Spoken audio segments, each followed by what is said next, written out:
So yeah, congratulations from winning at the World Championships. Thank you so much. Must feel pretty cool. Yeah, it was like kind of an unbelievable moment for myself. So yeah, it does feel cool, but it also hasn't fully sunken in. So Hasn't fully sunk in, eh? Well, I guess it's not something that usually, that happens to everybody. hmm I've been to a couple worlds now, and my goal for myself going into this, I was like, I would love to like win some matches internationally, and so to end up in the final was like it was beyond my goals. So I was very happy. Like obviously you want to shoot for that, but I was also like, oh, maybe I need to be realistic and just hope to win a match. But Well, let's since you brought it up, I was going to mention it because we yeah. are about goals, wrestling with goals. hmm So going into this year, um, how did you set your goals for yourself, or what goals did you set for yourself, and how did you go about achieving them Like for this World Championships or just in general for this year? for the year? I guess For did the you plan year, ahead? um, and sorry, would this year be like the university year or Sure, like starting in January? whatever year you want to talk about. Whatever year I want to talk about, I guess. I'll start in January then. I really wanted to be a U Sport champion. That's something that I thought I was like, this is realistic for myself. This is something I really want. I've been, on this university team for so many years. And last year I didn't quite win U Sport. Or last year I did, but the year before that I didn't achieve it. And it was something that was like burning inside me. I was like, I really, really want this. And so that was a big goal for me. And, um, but I needed to learn how to properly set goals because just like wanting to win a match has been something that like if I haven't achieved it in the past, it like crushes me. And so talking with some of our coaches and stuff, it was learning how to like set outcome based goals, or not outcome based goals, process goals as opposed to outcome based goals. And so like what can I do to help me achieve this that I can focus on where it's not just winning? That's the goal. And so um, setting goals was like learning to move my feet and moving them in matches, moving my feet and hands together in matches, taking a certain amount of shots in a match, or like what shots have I been working on in practice that I would like to try in a match, and just stuff like that. So how can I use those process goals to achieve the outcomes that I would like, and also allow me to, if I don't quite reach the outcomes that I want, it gives me something where I'm not just completely crushed from the failure, if that's it. So that was kind of how goal setting went this year. And I think that, Yeah, you're talking. So you use I use a different terminology when it comes to that. You process goals, and you said, what was the other one you said? outcome goals. Outcome goals. Okay. Yeah, controllable and the controllable goals is a process goals. That's what the term that I would use with my athletes, where these are the controllables. What can you control to get you to the spots that you need to be, right? Yeah, It's because you have the outcome goals that you talked about. That's like, yeah, okay, I want to win. Well, you can want all you want, but it's not exactly. happen through osmosis. So you have to have those small goals, right? So you have to look at what you can control to, to have that effect on the mats, right? hmm When you started seeing the goals well, you're training, these process goals come together. What was the feeling? The feeling was kind of just like, um, it kind of felt like uh, when I started implementing them, it felt like, oh, I don't know how to wrestle at all. And so it was like, it felt like I'd taken like 10 steps backwards from where I'd been before. But then, like, working on those and like implementing them and figuring out how to implement them, it felt like instead of like sometimes you plateau, it felt like I was like actually taking a step forward.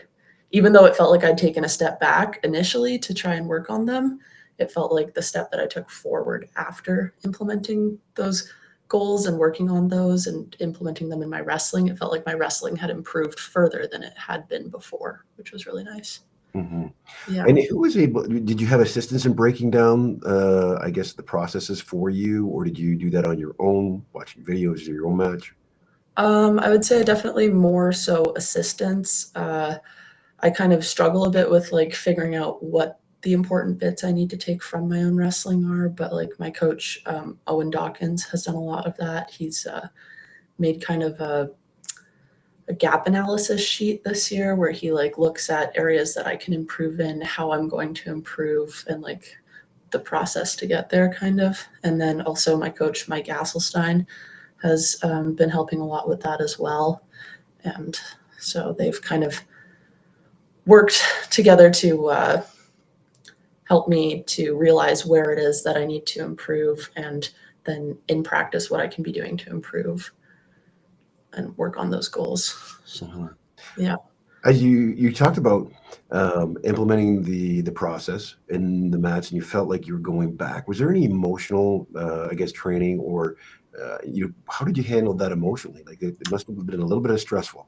Yeah, initially I would say I didn't handle it very well. It was like it was kind of crushing to like even in practice, and usually like I would say I do like I'm usually pretty satisfied with how I'm doing in practice, but it would feel like I would come out of practice like just like very distraught because nothing I was doing was working, and I just felt like everything was falling apart. Especially like coming towards a world championship, I was like, oh my gosh, I'm not prepared at all. Like I'm going to be terrible, right? And then like learning kind of to embrace change, and embrace that sometimes to get better you need to take a step back a little bit, and that it's not going to feel easy, it's going to feel difficult, and you're not always like to work on something, it's not always going to work right away, right? And so you need to just keep trying and trying and trying.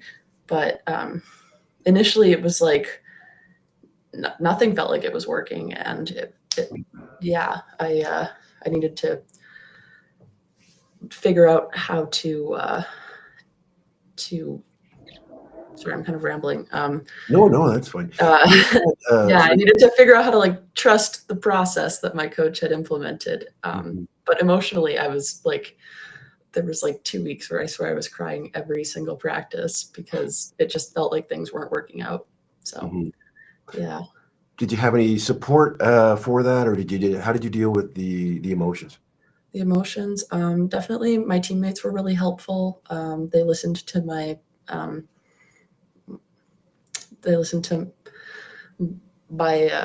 issues all the time. Like they're not real issues. Like that's the wrong word to use, but it was like if I was having a tough practice, they would definitely be like the shoulder I would lean on, and Coach Dawkins, I can definitely like talk to him about how I'm feeling about things, and he's pretty understanding, and so I definitely would be like, Coach, I feel like this isn't working out for me, and then he'd be like, yeah, and that's because you're learning. You need to actually learn something for it to work out. So it was helpful to have that reminder. So Yeah. yeah. So, have you always had that open mind where you can, where you can constantly want to keep on learning, or you're, I guess, maybe open to learning? I would say yes and no. Like Owen likes to describe me as like a student. Like I am a student, but like I really love to learn. I do, not just wrestling and stuff like that. Like, and he always, when he teaches me something, he approaches it kind of in like a academic sense because he knows that's one of my strong suits. And so, I do love to learn, but sometimes in wrestling, I can get very stuck in my ways. And so, when the learning has like direct impacts on myself, I could say like in the past, I haven't been as willing to try new things, especially implementing things like that in matches. Like sometimes in practice, it's like, okay, I'll try this, and if it doesn't work out, there's no consequence. But then trying in matches, and this is like before I was learning to implement process goals at tournaments, and all I was thinking about was that I wanted to win. It was definitely like I wasn't as willing to try something in a match in a tournament if I thought I wouldn't win. And yeah, so probably not as open to change as I would like to think I was. One of the things with I think coaches love is an athlete that wants to learn. You need fixed mindset athletes. Those are usually the talented athletes that rely on their ability, their God-gifted ability. But sometimes along with that, there comes with arrogance, and they don't want to learn, and they only go as far as talent takes them. Mm. It sounds like that you are not one of those individuals. You're one of the individuals that wants to learn, and those are the athletes that are most coaches aspire to recruit. I know that at the University of Michigan, Jim Richardson, I talked about him a lot. It's one of the things he would look for in an athlete he would take it over a talented athlete, because the talented athlete might just, well, for culture on a team is bad too, but a talented athlete only wants to go as far as he can take or she can take themselves. They don't want anybody else. So it's good to have that mindset as an athlete. Sounds like you have that as well, and you have a great coach in the room as well. I'm listening to you talk about gap analysis. I don't know how many coaches have that going on for them or are thinking along those lines when it comes to coaching athletics. Yeah, I'm really grateful for that. Yeah. Well, so you're making these changes in your wrestling. You're having these emotional roller coasters, I guess. When does it start for you to and we're talking about this year still, when does it start for you to start to show up in your matches? I would say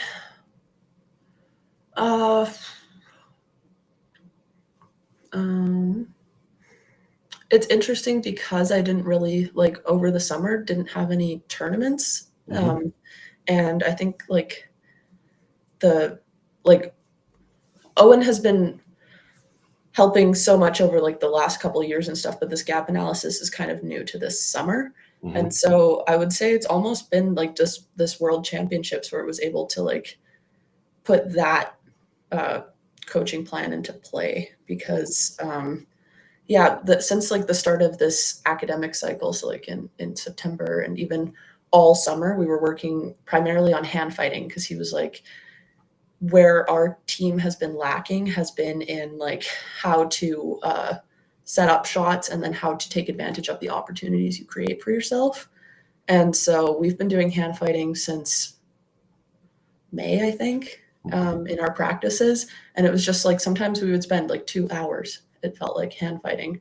And as frustrating as that was, I could say I felt such a huge difference at Worlds this year. I felt like I was able, for the most part, to have control in my matches that I haven't in the past. And so I would definitely say Worlds, it really felt like it came together.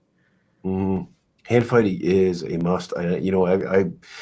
The hand fighting I was introduced to was down in the U.S. And you focusing on that a lot, setting up shots, but it's grueling. It is. It's mentally exhausting, because you're just tearing each other's arms apart.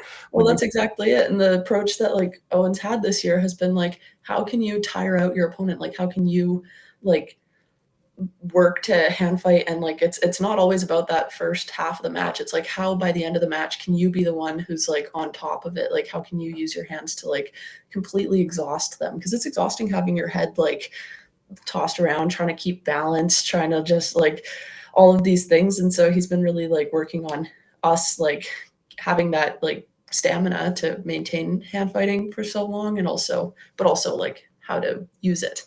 So because that's definitely been a disconnect, especially for myself. I have, hand fighting's great and all, but how can I turn an arm drag into a shot? Which sounds kind of dumb, but yeah. Oh, it definitely has I think that's why the Americans are, well, there's a couple of reasons, but that's one of the reasons why the Americans are so successful, is they drill that. I can remember being in practice, just, coming out afterwards with my forearms and my knuckles, and just tired as hell and swollen, I think, for just the battles. But it's tough. I'm glad to hear he's doing that with you guys. So tell me about, I guess let's go to the World Championships with you now, and tell me about the first match, and just what were you thinking prior to the match, getting in there? You've got this whole plan set in motion. What are you like the day before?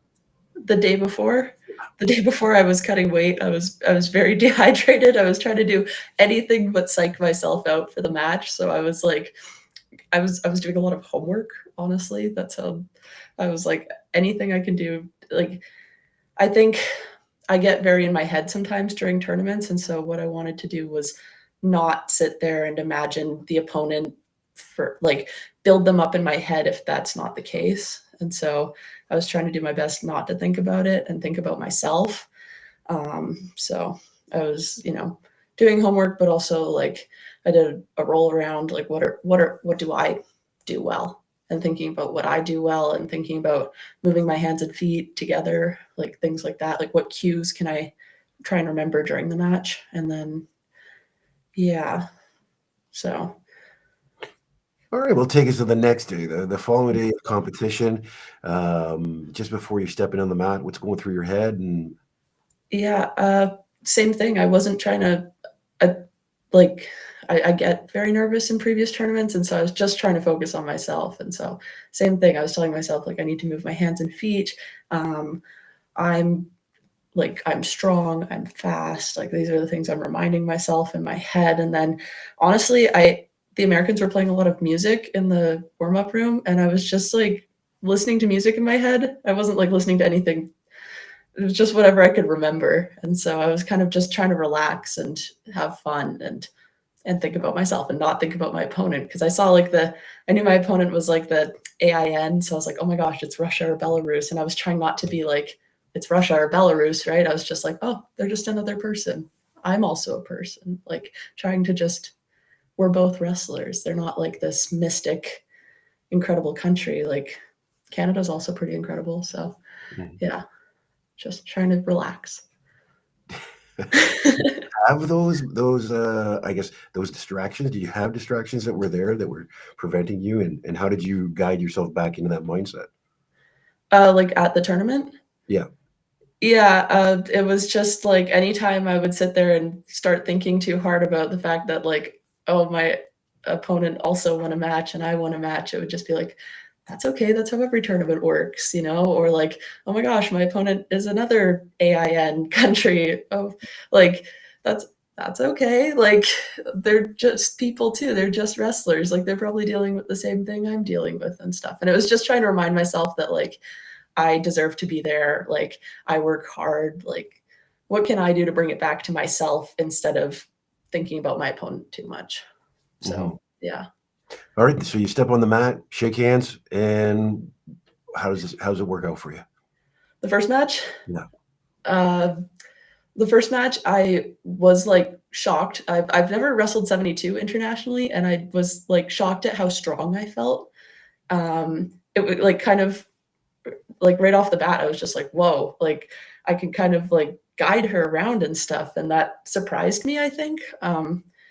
Like I mean, you want to go into a match feeling confident and strong, but I was kind of surprised at just how strong I felt. And I mean, that match didn't last very long. I think I got like a pancake on her, I think, or something like that. And so, yeah, it was just, yeah, I was just trying to be like, okay, move my hands and feet. And then, yeah, like I said, I just felt really strong. And yeah. So you came out of that match pretty, I'm guessing, pretty happy. Yeah, because I was like, oh my gosh, that was my goal. I wanted to win a match. So I was like, oh my gosh, yay, I just did that. But then it was like, wow, now I have another match. That's crazy. So Well, take us to that process now to the next match. Nice. Of course, you've got one under your belt. What's going through your head this next match? The next match, I was kind of waiting to see who it was going to be. It was between well, I ended up wrestling China. I can't remember who she was going to be, but I was like, I'm not going to watch that match. I'm just going to bring it back to myself. So I was just like, the turnaround was pretty quick actually. And so it was like, I'd relaxed. I'd done a cool down after my match. I was like super amped because I just won a match. Right. But I was like, okay, I have to relax. I have to like, go get water, refuel a little bit. And then it was like warming up for my next match. I was doing like a lot of stance and motion, like trying to just move my feet and hands and get in some explosive like sprints and stuff like that. And then I saw who I was going to be wrestling. I was like, okay, it's China. I don't know anything about China. So that helped a lot. I wasn't like super psyched out for that match or anything like that. I was just like, cool, it's China. I'll wrestle them. But yeah, it was just, I think like what was really key for me this tournament was bringing everything back to focus on myself instead of getting nervous about who I would be wrestling. So it was like thinking of all the cues that like my coaches have told me, like while training and stuff like that, like moving hands and feet, keeping a bit of a taller stance because I'm taller than a lot of my opponents. You know, how can I take like an explosive shot and stuff? Because that's something I'm also like, I'm pretty strong, but I'm not always explosive. So how can I connect those things? And so if I could think about the little process goals leading up to the match, it kind of distracted me from like thinking about my opponent too much and getting psyched out for my match. Was that something you did in the past? Is thought about your opponents more so than what you could do?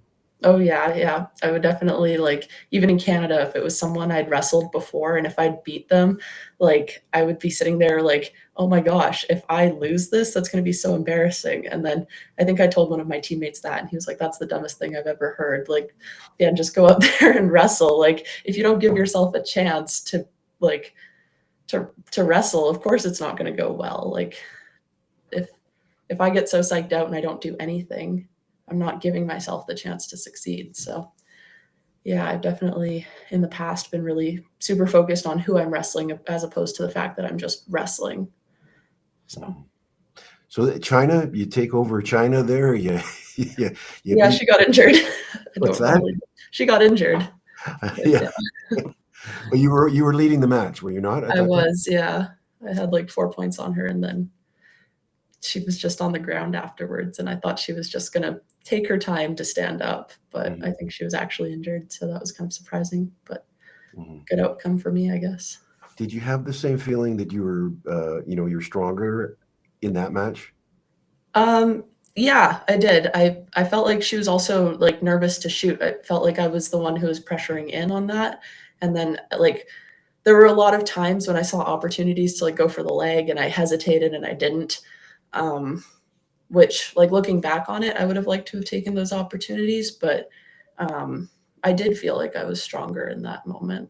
So it's kind of nice to reflect back on that and realize that I can be strong internationally. And then just now, how can I implement that and actually use it more so.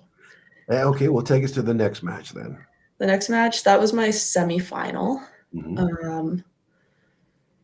Same process leading up to it, trying really hard to just think about myself. We had a longer break in between the second match and my semis. So I went out for coffee with my teammates, looked at the merch table, just distracted myself from the fact that I would be wrestling.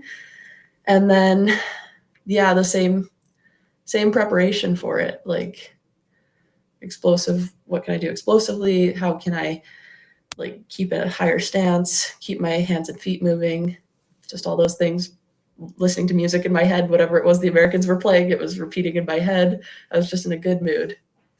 And then I was like, oh my gosh, like I'm wrestling tomorrow regardless. Like I was pretty excited. I was like, regardless of how this goes, I have to think about like tomorrow too. So yeah.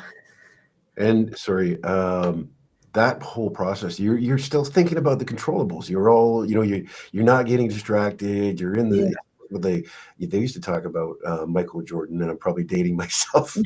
I don't know if you've watched basketball or during that era, but they used to say he was in the zone. And I think that's what the people, when they talk about the zone or these athletes getting in the zone, it's actually focusing on yourself, not the other people, the controllables. Because when you, like you talk about, when you focus on other people, distracting from what you can do, and then your game plan gets thrown off. I'm assuming you've experienced that. Definitely. Yeah. No, it definitely felt like that. And to call it the zone is so interesting because like I felt very relaxed and happy. And so like when I think of like when I think of other athletes in the zone, I think of like people like listening to music, like hunched over. Like I think the zone looks really different for everybody. But like for myself, I just felt very like happy and open. And I was just like really grateful to be there and just but yeah, I was focused on myself, and so I guess it would be the zone. Yeah, Mm. it's a nice change from previous tournaments, and so I'm glad I was able to put that like into practice this tournament. Mm-hmm. My father used to, when he wrestled at Oklahoma State. He was an All-American for Oklahoma State, but he used to go underneath the bleachers. So if you look in the gyms, Oh yeah, he was 6'4". He was heavyweight, and he was over 250. So he would hide underneath the bleachers, and he would warm up under the bleachers. So I don't know how that worked for him. yeah. That was his coach. When I talked to his coach when I was writing the book, he Mhm. said that he got in the zone. That's where he just, his coach got mad at him because he was, where the hell is Harry? Where I can't find him. He'd always be underneath the bleachers for some strange reason, but that's what he chose to do. Mhm. Getting into the zone, which is, I think, we talked about the zone back in the Michael Jordan era. But I think that's what it is just, focusing on the controllables, Mhm. which worked out really well for you. It In did. this tournament. Yeah. Is it so tell me about the finals. Let's go through finals. Um, what was the emotions going into or prior to? Let's talk about that. The final. Yeah. Uh, well, I'd spent the whole day trying to like relax because the finals were at like 6 p.m. They ended up being at like 8 for me because they were doing one match at a time, Mm. including the bronze, even though there's 2 bronze per category, which Oh. I didn't realize that would be the case. So it was kind of just like, oh, I need to refocus and realize that like I'm just going to be here for a while, a little Mhm. bit longer than I thought. And I think I was like, I was really trying to get in the zone for this, but I did know who I was wrestling. Like Kylie Welker, she's like a phenomenal athlete, and like Yes. I did know who she was going into it. Mhm. And but I was like, I was trying to be like, okay, what do I do well? Like I have to move my hands and feet, like all like the things, like just being really repetitive, I guess. But uh like my final did not go well for me. Mhm. I don't know if you watched it. It was I she haven't been able to know. you haven't been able to? Oh, Well, she's tough.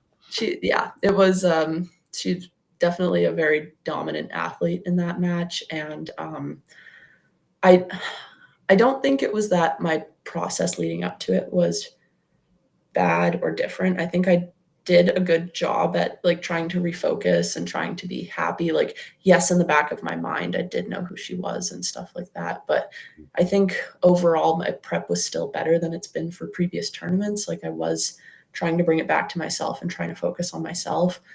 There were a couple distractors going into that match. Like, um, I went to the wrong mat. I didn't go to the center mat like right before it.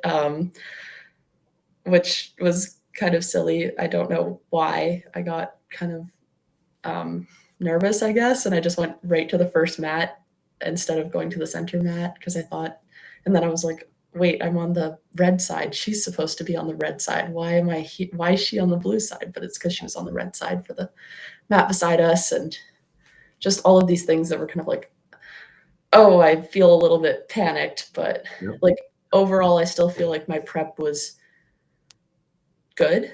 Mhm.